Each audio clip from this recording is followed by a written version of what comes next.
Hello बच्चों, चलिए प्रश्न को पढ़ते हैं और समझते हैं। यदि सदिश अल्फा दिया है 2 i plus 3 j minus k comma सदिश बीटा बराबर है -i plus 2 j minus 4 k comma gamma सदिश बराबर है i plus j plus k, तब अल्फा क्रॉस बीटा सदिश, उसके बाद डॉट अल्फा सदिश क्रॉस गामा सदिश का मान होगा। और हमें विकल्प ए बी सी और डी में से सही विकल्प का यहाँ पर चुनाव करना है। प्रश्न को हल करने से पहले हम प्रश्न के लिए मुख्य अवधारणा लिख लेते हैं। तो इस प्रश्न के लिए मुख्य अवधारणा जिसकी सहायता से हम इस प्रश्न को हल करेंगे।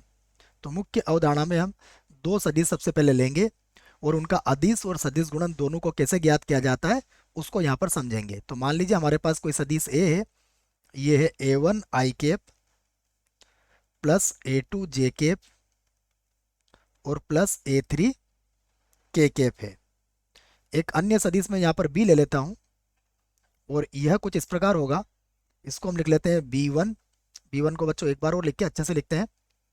इसको हम लिख लेते हैं b1 i plus b2 j और प्लस b3 और ये हो जाएगा k। तो सबसे पहले हमें ज्ञात करना आना चाहिए कि इनका अदिश गुणन कैसे ज्ञात किया जाता है। तो a सदिश डॉट b सदिश बराबर होता है, सीधा याद रखें आप, a1 b1 plus a2 b2 और प्लस a3 b3। यह सूत्र है, सीधा याद रखें। आई वाले का गुणांक आई, देखो यहाँ पर आई के गुणांक है, फिर जे के गुणांक है और फिर के गुणांक है। उसके बाद यदि हमें इनका सदिश गुणन ज्ञात करना है, अर्थात हमें ज्ञात करना है ए सदिश और क्रॉस बी सदिश, तो इसको ज्ञात करने के लिए हम एक सारणिक का प्रयोग करेंगे जो इस प्रकार होगी i, j, k, फिर यहाँ पर जो सदिश ए है उसमें आई जे और के गुणांक आएंगे, अर्थात ये होगा a1 a2 और a3। उसके बाद ये आ जाएगा b1 b2 और b3। तो ये दोनों बातें मैंने आपको लिख दी है। अब जो प्रश्न में दिया गया है हम उसे भी लिख लेते हैं। तो प्रश्न में हमें सबसे पहले अल्फा सदिश दिया है, तो यहाँ पर लिख देता हूं मैं अल्फा सदिश। ये दिया हुआ है 2 i 3 j और माइनस k। यह है 2 i प्लस का 3 j और माइनस का k है ना। 2 3 और -1, एक बार देख लेते हैं, ये सही है, 2 3 -1, फिर बीटा लिख लेते हैं। तो कॉमा अब हम लिखेंगे बीटा सदिश। तो बीटा सदिश है हमारे पास -i 2 j और -4 k। तो -i प्लस का है 2 j और माइनस का देख लेते हैं, ये था ये -i 2 j और -4 k है, तो माइनस का 4 k।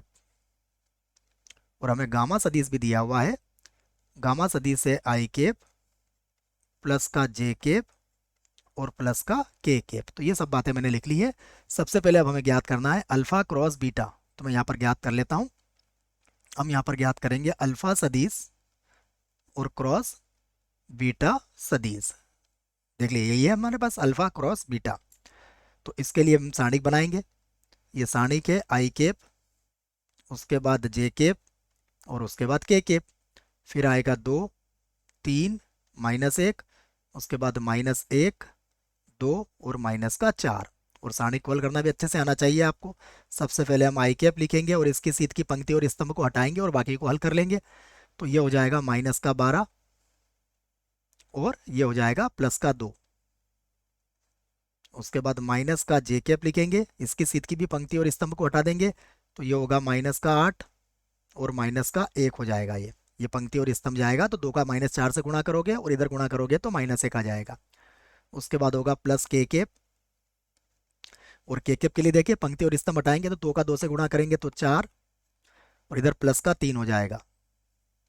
तो अब यहाँ पर आप लिख सकते हो कि अल्फा सदिश क्रॉस बीटा सदिश बराबर कितना आ गया, देखो ये हो जाएगा -10 i। उसके बाद ये 8 और 1 9 हो जाएगा तो प्लस का 9 j और 4 और 3 हो जाएगा 7 k।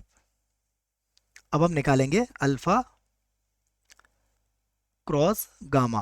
तो अल्फा सदिश क्रॉस गामा सदिश, देखिए इसको भी इसी प्रकार हल करेंगे। सबसे पहले होगा i, उसके बाद j, उसके बाद k और यहाँ पर गुणांक होंगे इसके अल्फा के 2, 3, -1 और यहाँ पर 1, 1 और 1। इसको भी इसी प्रकार हल कर लेंगे। तो सबसे पहले आई कैप, इसकी सीध की पंक्ति और स्तंभ को हटाएंगे तो ये होगा 3 और प्लस हो जाएगा 1।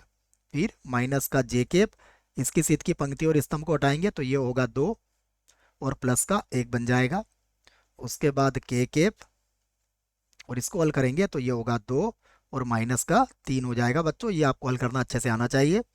यहाँ पर अल्फा सदिश और क्रॉस गामा सदिश, देखिए ये किसके बराबर हो गया। अब हमारे पास 3 और 1 हो गया 4 आई कैप, उसके बाद 2 और 1 हो गया माइनस का 3 जे कैप और 2 में से 3 जाएगा तो माइनस का के कैप। अब हमें जो ज्ञात करना है उसे हम लिख लेते हैं। तो अतः यहां से लिख लेते हैं, अतः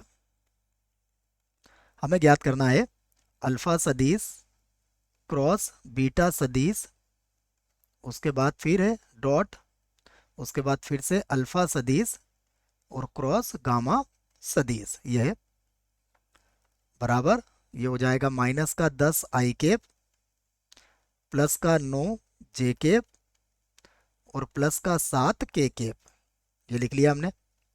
उसके बाद डॉट लगा देंगे तो ये होगा 4 आई कैप माइनस का 3 जे कैप और माइनस का के कैप। अब कर लेते हैं इसको गुणा। तो -10 का 4 से करेंगे तो ये माइनस का 40 हो जाएगा, 9 का 3 से करेंगे तो ये माइनस का 27 हो जाएगा और 7 का -1 से करेंगे तो माइनस का 7 हो जाएगा। तो अब हम इसे जोड़ लेते हैं। देखो ये 40, 50, 60 हो जाएगा, 70 माइनस का 74 आएगा बच्चों ये। तो माइनस का 74 आ चुका है। अब हम विकल्प देख लेते हैं। तो विकल्प ए गलत होगा, बी गलत है, सी भी गलत है और डी विकल्प क्या है इस प्रश्न के लिए, बिल्कुल सही विकल्प है। हमारा उत्तर आ चुका है। आशा करता हूँ आपको इस प्रश्न का उत्तर समझ में आया होगा। धन्यवाद।